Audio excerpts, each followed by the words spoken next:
Ever wish you had someone to tell you the truth about what it takes to run a successful business and live a fulfilling life?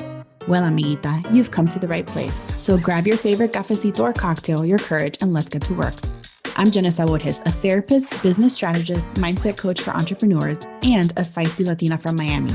And I'm determined to teach you the exact tools you need to stop settling and start kicking some serious derriere. What do you say?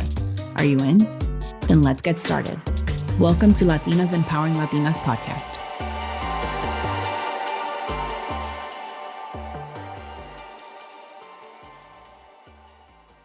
Welcome back, everybody. I'm so excited today to introduce somebody who is beyond amazing, who I stumbled upon, and I'm so grateful that I did. Her name is Tanessa Shears. Yes, our names sound like Tanessa and Janessa. And I'm going to read a little bit about her. But before that, her elevator pitch is beautiful because it's, I help 6- and 7-figure entrepreneurs double their energy and focus. You just had me there. She has so much experience and so much knowledge.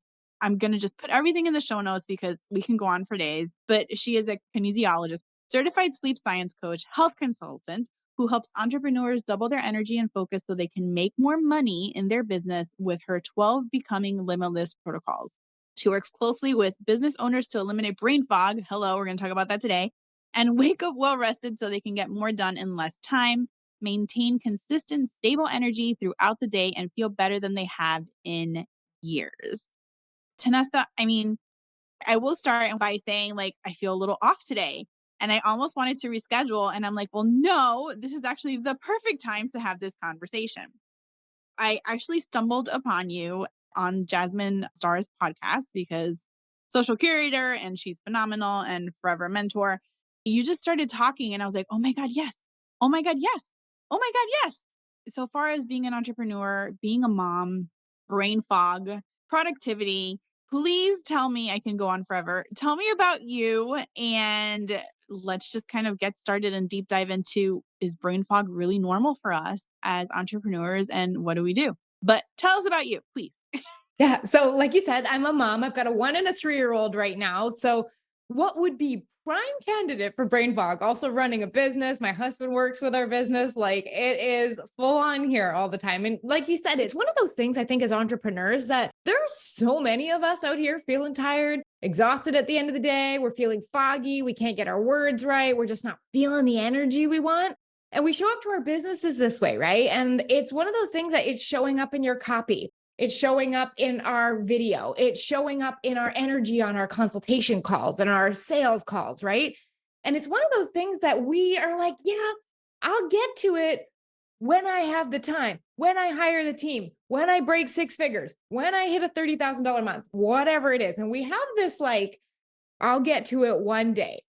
But I've worked with a lot of entrepreneurs, and we're a funny species. We achieve something massive and we're like, great, but that wasn't enough. I'll get to the next goal and then I'll have the time. So what ends up happening is we have all these entrepreneurs which have hit their monetary goals, but we feel terrible. We're tired. We're not enjoying how we feel. Our energy isn't there. We're like, wait a second, wasn't this supposed to feel way better than this? That's where I come in. My job is to help entrepreneurs double their energy and their focus. And I do that through helping clear out brain fog, primarily with looking, number one, at our sleep, what's going on, what we're putting in our mouths, how we're moving in our body, and how resilient we are to stress. So to bring it back to your question, yes, brain fog is a real thing, but we think it's normal because everyone has it.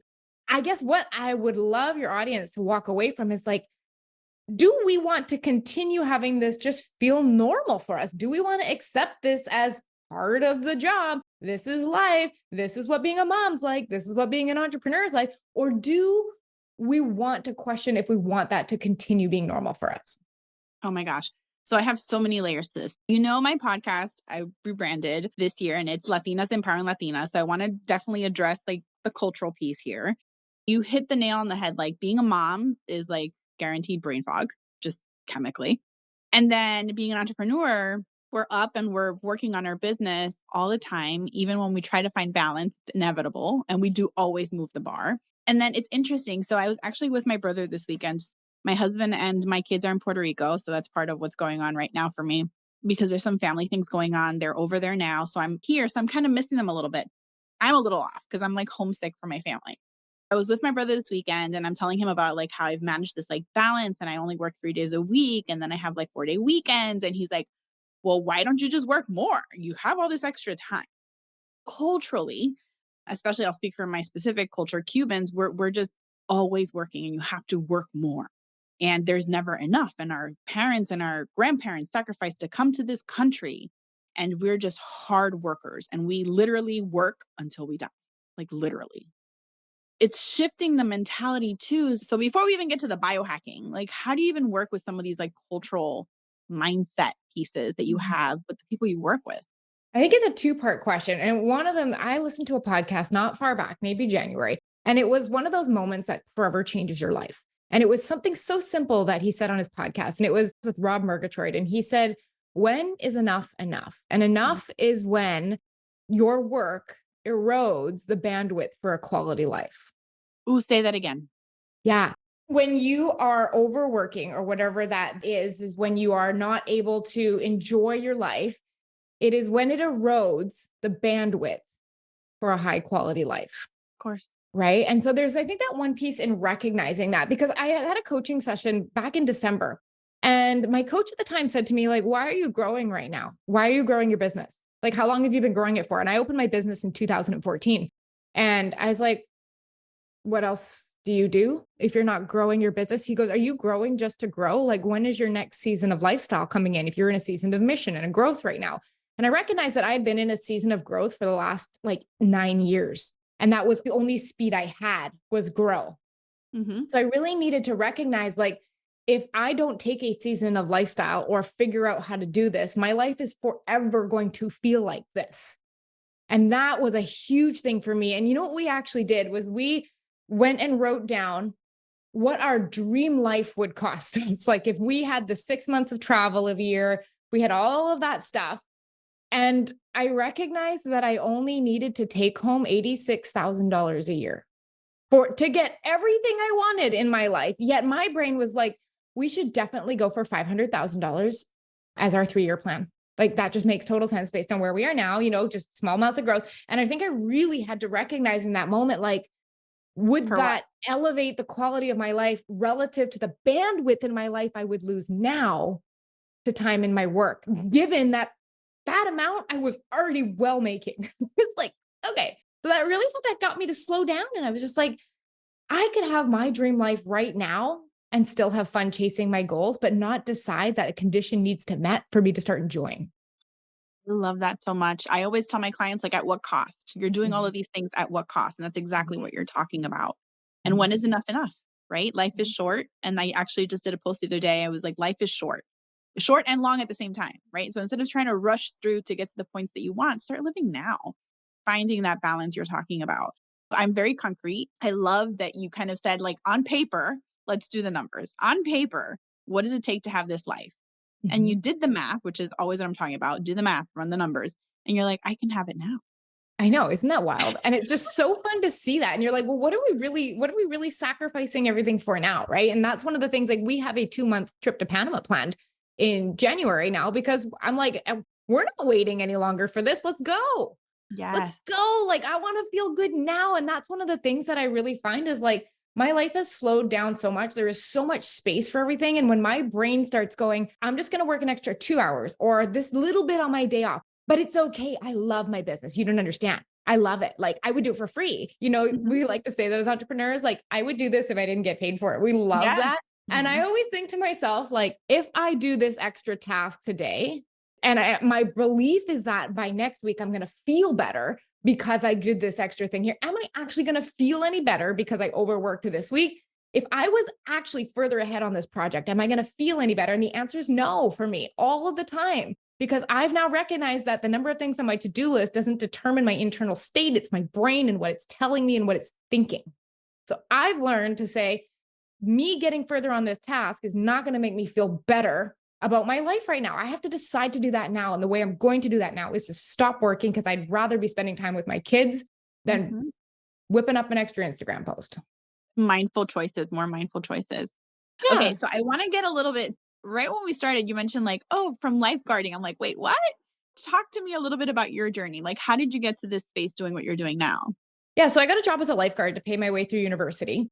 And I loved it, but there's only so many hours a week you can spend in the water teaching kids to swim.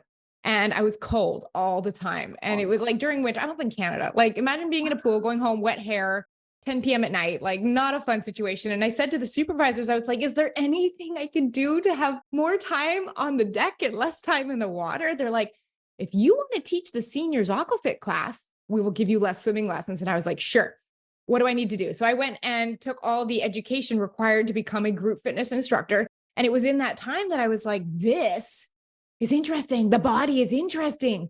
Health is interesting. And I'm coming from a person who I would show up exactly 12 minutes late to PE because that's how long it took to do the stupid driveway run. And I hated getting sweaty and I hated exercise. This is coming from me. So that's how desperate I was to get out of the water. But at this point, I was like, okay, this is so interesting that I went into my university registrar office and I said, I don't want to do communications anymore. I want to do kinesiology. I want to learn about the body. And it was in that semester that I switched my entire focus. And then naturally, Aquafit became group fit, became personal training, became my own business in 2014. And from there, it's just grown and evolved as I've gotten further education. Amazing. You know this. I've been binge listening to your podcast. Thank you. And I love just the super basic.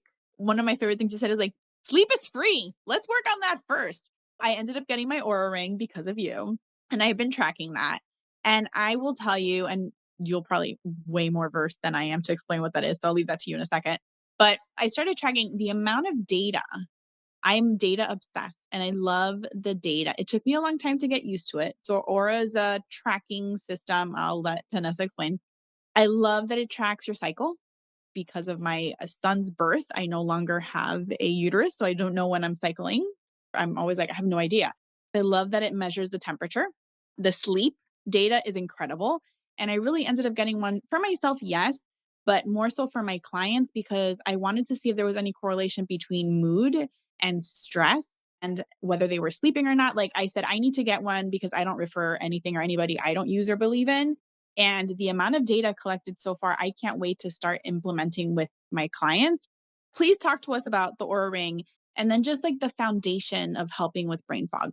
Yeah. So the Aura Ring is a ring that you wear. It's waterproof. You wear it all day long. And it's tracking all these things from, like you said, temperature, but it's tracking your heart rate and at what time of day. And it's tracking how fast the beats are and the spacing between the beat. It's tracking so many metrics, your breathing rate, all of these things. And it's painting a picture on what we call your readiness. It's really looking at how much stress is on the body right now and what are the factors contributing to it. So if our body is under stress, and that can be mental stress, it can mean physical stress like exercise, it can be emotional stress, like if you're fighting with a partner or a loved one, it could be a nutritional stress. So if you're eating foods that are causing inflammation, you will see all of this reflected in the data that this ring gives. Now, here's why I love it. Entrepreneurs, for the most part, we're very focused on return on investment. Whether we're looking at a Facebook ad, a funnel, we're looking at how many saves we're getting on a specific type of Instagram post. We're constantly looking at, okay, when I do this, do I get the best bang for my buck? And that's the way I see Aura Rings is they allow us to get a better return on investment with our health. Because we know if we can go on Instagram, you could probably spend 20 minutes and find 500 do's, don'ts, eat this way, don't eat this way, exercise, get this many steps, know this many steps. Who knows what is really working for us? So what I like to do is develop a protocol for health habits that are specific to you and reflected in your data and have the highest ROI, return on investment for your time. So that when you hit your next launch, your next busy season, life happens, kids get sick, that you know, okay, I know that habit A, B, and C give me the most bang for my buck. I'm going to do these. And the rest of them, it's this busy season. I can just safely put those to the side and pick them right back up after this launch, right when my kids feel better, whatever it is. So it really allows you to see how your body is responding. Because I'm a really big fan of making decisions from a place of data, right? Making them from a place of absolutes, like this made a difference, this did not make a difference. And I find that the data allows your body to tell you what it needs instead of us guessing, someone else telling us, or our emotions telling us, no, I really need this bowl of ice cream right now. It's like, does it though? I mean, yes, we want it, but I like to make most of my decisions based on what my body is telling me it needs to perform well. And I love because I hate cookie cutter things. I hate cookie cutter systems, and I love the data that's personalized because it's based on your specific numbers. Okay. What I did not know, we can talk about more as you drink your water, which I'm sure is one of our tips, right? Water and sleep. How does the Aura Ring help with nutrition? Ooh, so I'll give you a great example. So I had a client and we were seeing like we'll call it a suppressed heart rate variability. Now, heart rate variability, HRV, is a measurement that tells you how much your body is under stress, fight or Okay. flight, that kind of response. So, for example, if you go do a very hard workout, you will see a drop in heart rate variability because your body was under stress, right? Not all stresses are bad, but we want to see if it's suppressed for a long time. So what we did with her was we were like, I want to figure out what it is that's irritating her and her system. So we did an experiment with a couple things. And I think the second thing we pulled out as an experiment for 2 weeks was gluten. Now we're experimenting. I'm not going, everyone should not eat gluten. I'm testing it with her. And we saw over the next month a weekly noticeable rise in heart rate variability. I think she went from like the low 50s to the high 60s, which is Oh my a God. substantial increase if you kind of have ever seen heart rate variability. And then we did the reverse test, which is important. We added it back and her heart rate variability dropped. So what that my educated guess would be, okay, Your when body she doesn't eats like it. gluten, it makes her body angry and it causes a level of inflammation that is likely affecting everything from her brain fog to her ability to sleep, to her ability to focus, to manage stress. It all ties together. So that's how I would use it to look at nutrition, for Oh example. my God, I would never think that a ring would help you figure that out. And amazing. I love Oh my data. God. Another question, going back to I'm gonna use this on to my advantage a little bit. If somebody doesn't have their cycle anymore, right? In my situation, like the Aura keeps like, "Did you get your period yet?" I'm like, "No, I can't answer you." So how do you help with the intention of using it as a tool if you don't know how to answer it where you are in your cycle? Yeah. And this is not abnormal. I mean, I've had clients with IUDs that also are like, I just don't get a period. Yep. So I'm not sure. Or if you're on hormonal birth control, you actually don't get a period. You get a withdrawal bleed and your hormones are stable throughout the entire month. So again, you might not be able to tell. Right. And so in this situation, the really neat thing is the Aura Ring, like we said, tracks your temperature, right? When you wake up every morning, it gives you a temperature reading. Now, if you've never looked at your body temperature for an extended period of time, you would have no idea that it makes this beautiful like sine wave. Do you remember back to grade 12? We have like Yes. sine waves and stuff, this nice up down wave. So the really cool thing is at the start of your cycle, like on day one, you will get this drop in temperature where you will see temperatures. I mean, I'm in Canada, so we use Celsius of like minus zero point 0.1 Celsius, zero point 0.2 Celsius, zero point 0.3, right? And you will see this nice drop. And then as you get closer to ovulation, it begins to come back up to baseline. After you ovulate, your body temperatures are higher than baseline until you get your period. So you are able to see approximately where you are in your hormone cycle based on your body temperature. And the cool thing about this is you can tie it not only into why is my sleep so crazy this week? Oh, it's where I am in my cycle. Why do I feel so unproductive this week? It's where I am in my cycle. Why do I feel like I can accomplish anything this week? Where I am in my cycle. So then you really start to know where can I plan my launches? When can I plan most of my interviews, my projects, my down week, my creative week? And you really start to be using that to your own advantage and know when your brain is clearest and your energy is highest. Okay.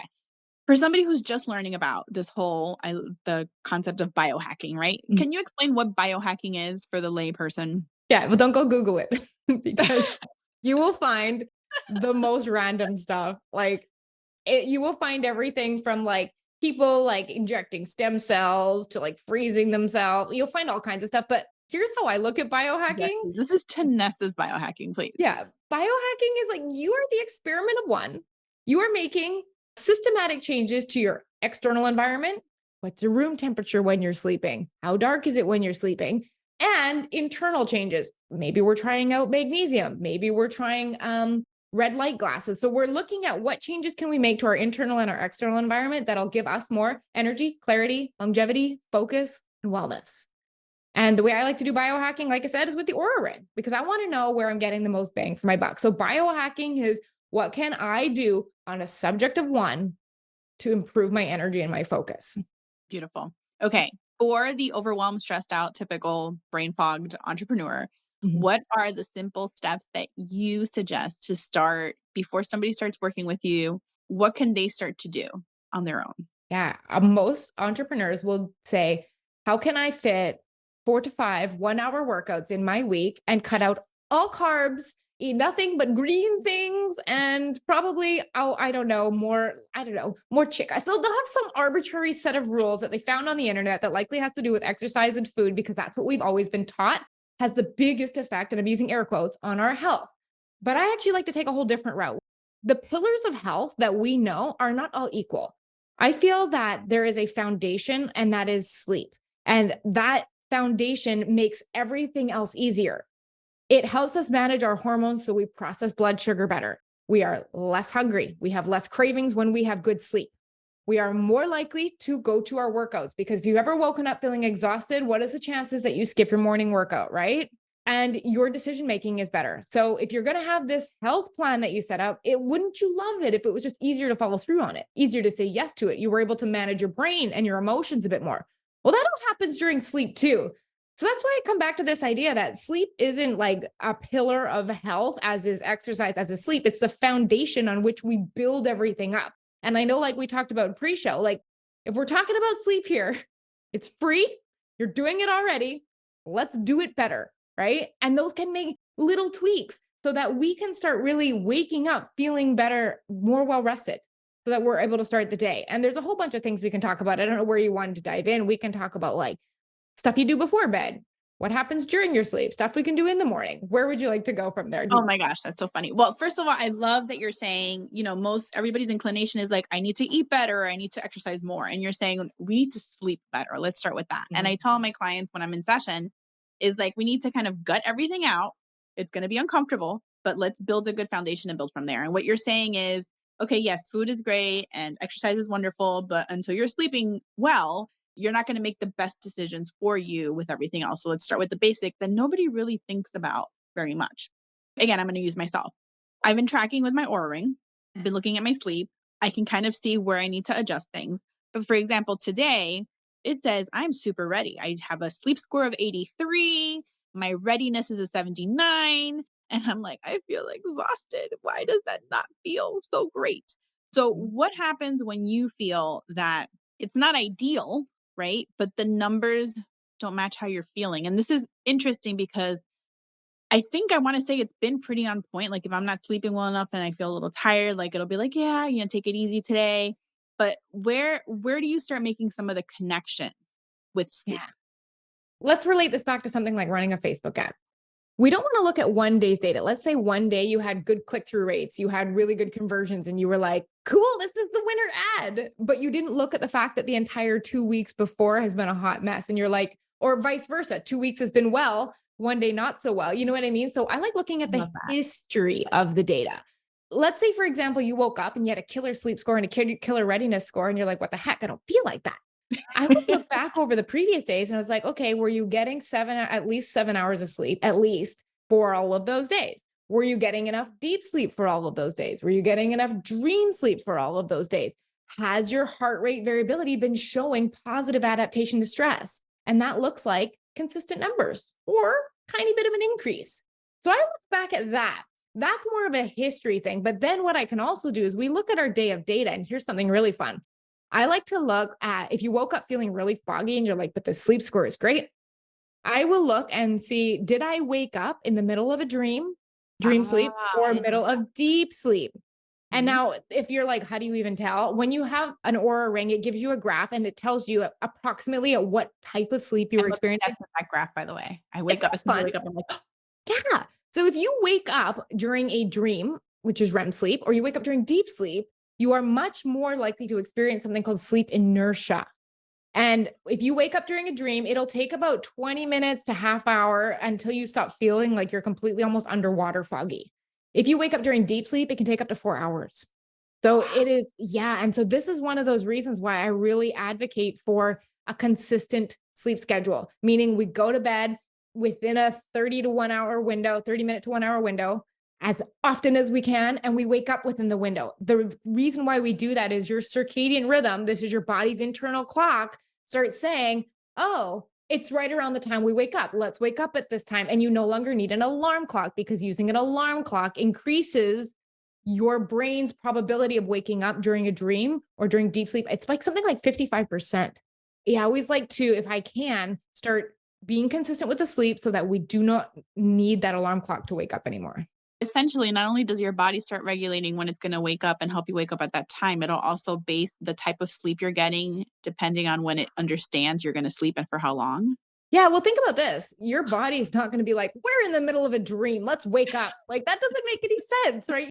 Humans are the only species that artificially terminates sleep. We're super weird. Like, every other species is like, did I get enough to function and carry out what I need to do today? And then they wake up when they're done, unless they got woken up by, I don't know, an attack or something. You know what I mean? But like, we really think like the alarm clock on our system is like a jolt of adrenaline first thing in the morning. And that spike in cortisol may leave you feeling a little bit anxious. And then maybe you got woken up during deep sleep and you're all over the place and you're just like, what is wrong with my brain? There's nothing. Just got woken up at a really funky time. Yep. And there we go, brain fog. And that could be a great night of sleep, but that happened. And now you're like, this doesn't match the data. So there's lots of factors I look at, but that's the beautiful thing about data. You're like, well, what is the data telling me? And if I'm going to work on one of these variables, maybe I'm working on my amount of deep sleep. And if I get that up, do I feel better? And so the data is beautiful for that. Oh my God. I usually like to keep these shorter and I can talk to you forever. Do you have a resource that you can share with some like top tips for people trying to like regulate not just sleep, but other things that you can share with us? Absolutely. So I have a playbook. I call it my entrepreneur's playbook, and it is 12 biohacks that I have found have had the most impact on high energy, high productivity mornings and getting that clarity going. So over the years, I've taken the 12 things that I find to be super effective and put them into this playbook. And they're nice, they're short, they're sweet. But if you're really like, I like this, there's a podcast episode that does a whole deep dive on it, linked to every single tip. So you're just like, yes, you can fully immerse yourself in that tip and practicing it and trying it. And so that playbook is for free. You can get it on my website at TanessaShears.com. Just click the little free trainings tab and it'll be right in there. Awesome. And then I'll make sure to link all of that in the show notes as well. But before we end, please tell me how to share you with the world. How do you work with people? Is it one-on-one? Is it group? How can people work with you and what does that look like? Yeah, I have a very select number of one-on-one spots that I keep it around 4 because it's a very, very high touch, highly involved service that I do. But the other thing I do is I have a program set up and I have clients going through this all the time. I have drop-in office hours style calls where you can get on Zoom with me during certain times, and access to me on Telegram, which is kind of just like, I call it like the WhatsApp for us there. So yeah, we can get going back and forth and like get a lot of personalized stuff, but then there's the drop-in office hours if you need. So it's a really good way to be able to move at our own pace, but still get just as much coaching as if, you were in a one-on-one time. You just come in on the group call. So that's how you would enter my world.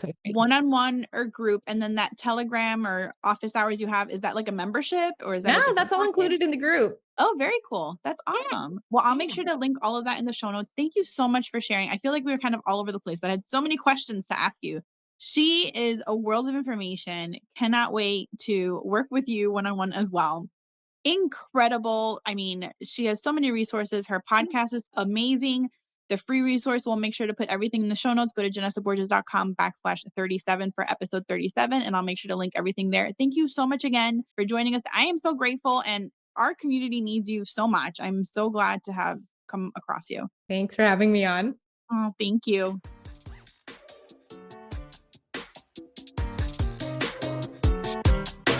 Thank you so much for joining me today. It's always such an honor to speak to you. If you loved today's episode, I would love and be so grateful if you left a review. So let me know what was your greatest takeaway, any aha moments, and how you were inspired. I'd love to give you a shout out in a future episode. Until next time, Maminita.